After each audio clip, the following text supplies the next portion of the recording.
Hi and welcome to the Nurses Hub.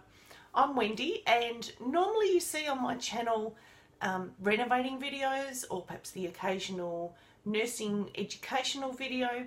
Today's video is going to be a bit different. It's going to be about how do I talk to someone who's been diagnosed with a terminal illness. So I absolutely don't want to tell you what to say to somebody who has been given a terminal diagnosis. What I do want to do is give you a couple of tips to get over that awkward stage that might be preventing you from visiting, and it might be a way to break the ice so that you're more comfortable when you do visit. Because it's awful. You know, you don't know what to say to them, they don't know what to say to you, and if this can help in any way, then it's worth all the time that it's taking to make this video. And this is confronting for me too, because I have to revisit some things that I don't necessarily want to revisit. So I've been inspired by Wayne and by the circumstances that we had for the last 2 years of his life.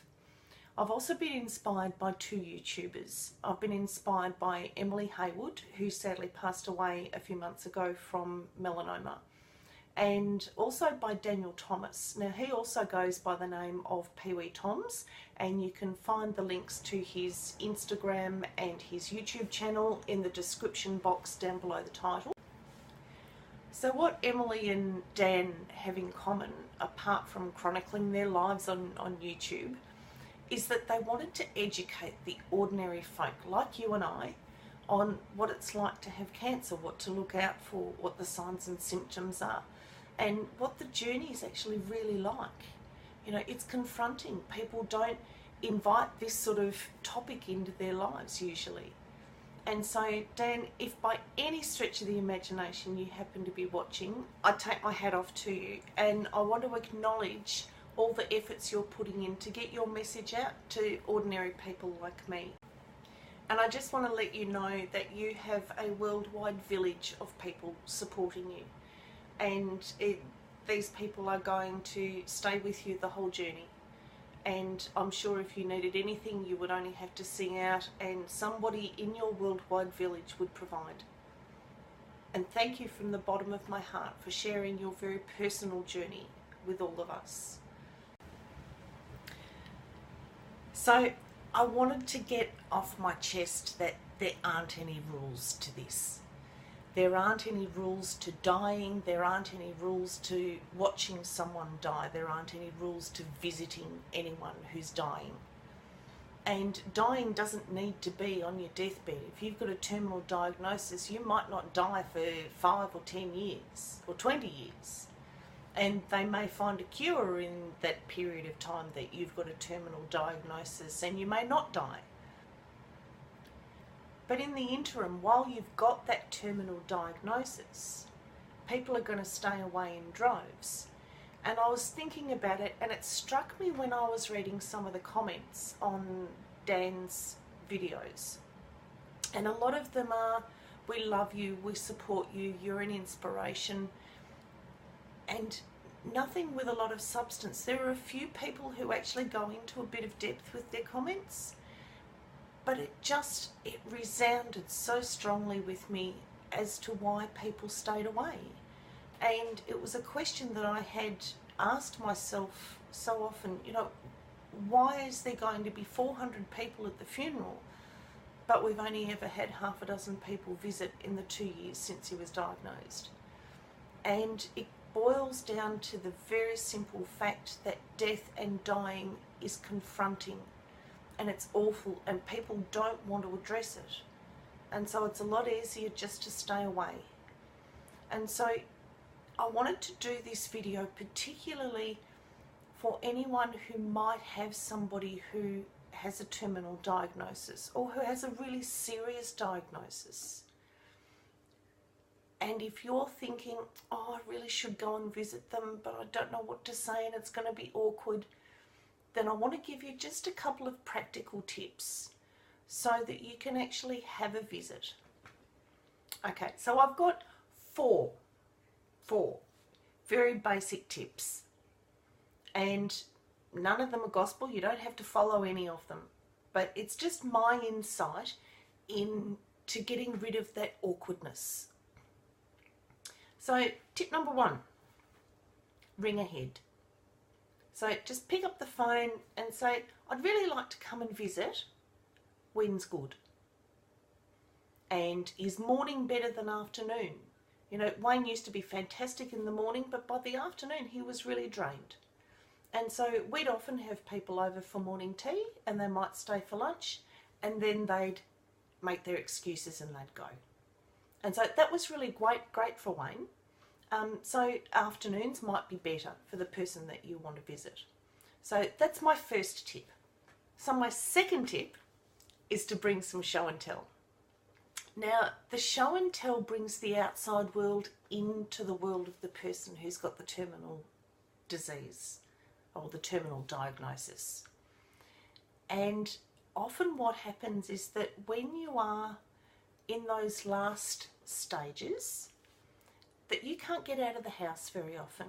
And if you do get out of the house, it might be for an event like a wedding anniversary or a birthday or for Christmas, and you go there and you enjoy the function and then you come back home again.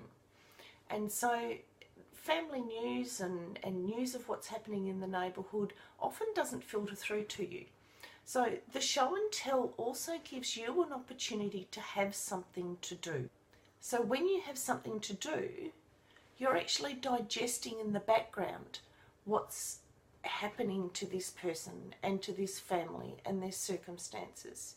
Remember, they've had a long time to digest the diagnosis. They've had a long time to actually get used to the horrible that's walked into their life. You have to kind of process all of this really quickly, and it's hard, and it's awkward, and it keeps a lot of people from actually picking up the phone and saying, can I come and visit? So bring some show and tell. So, if you've got a new cat, if there's a new baby in the family, if you're doing some gardening, if you're doing some renovating, like I am still without a door, take photos, take videos. If you're planning a trip, take the travel brochures. Something so that you can sit down and actually have a conversation based on the things that you're seeing. Look at baby such and such. Hasn't he got an ugly nose? Oh, no, I wouldn't ever say that about a baby. But these are the sorts of things that allow you to get over that first awkward hurdle. Because there's nothing worse than sitting in a room with someone with a terminal diagnosis and nobody knows what to say. All right, so tip number 3. And this is a take it or leave it. And tip number 3 is food. So when you do the phone call and you want to make arrangements to go and visit, ask them about food. Ask them, can you make them a casserole? Can you make them some lasagna? Can you pick them up some milk? What about a sweet tooth? Can I bring some afternoon tea? And then just bring it. If they say they have plenty, then take them at their word. Perhaps they do have plenty and the extra food would be a burden. So just play that one by ear. But food is a really good icebreaker, particularly if you're a bit cooking inclined.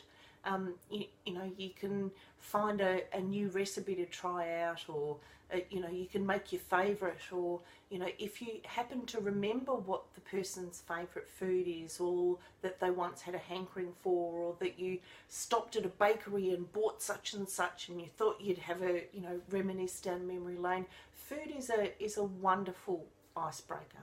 Wonderful icebreaker. And that gets me to number 4. And number 4 is ask the questions. And always, always, always preface with, do you mind if I ask you a question? And 99 times out of 100, they'll say, yeah, of course you can ask me a question. Ask me anything. And have your questions. Think about your questions beforehand. It might be, how did you find out you had cancer? What were the symptoms? How did you know? And I don't know too many people that either have or have had cancer that want to stop with every ounce of their being anybody else in the same boat.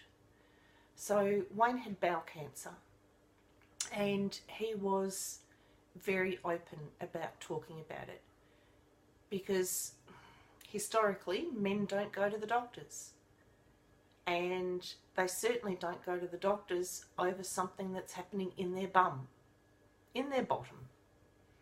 And so Wayne had loose bowels, and then one day he had a bit of blood coming through. Now this had been going on for 3 months, and it wasn't until they did a colonoscopy that they found out that he had bowel cancer. And so they cut it out, and 8 years later he was re-diagnosed, and unfortunately they weren't able to do anything. He had chemotherapy and he had radiation, but he was the biggest advocate for anybody else that he knew, that if they were having any symptoms whatsoever, to go and get checked out. And so you might think that the questions are going to be awkward, but you might also find that the person that you're asking the questions of really wants to tell you. And they want to tell you for a reason, so that you don't go down that road. You know, Emily Hayward with melanoma, many of her videos were how to spot it, how to recognise it. You know, early detection, it is half the key. And so they're my 4 tips. So again, have a look in the description box for Dan's links to his Instagram and his YouTube. It's just an extraordinary fellow. He's currently having some hospital treatments, and he's doing some sightseeing around London. So I've just watched one of his videos. So Dan, if by any stretch of the imagination you're still watching this till the end, love you long time. This has been another Nursing Hub video. Thanks so much for watching.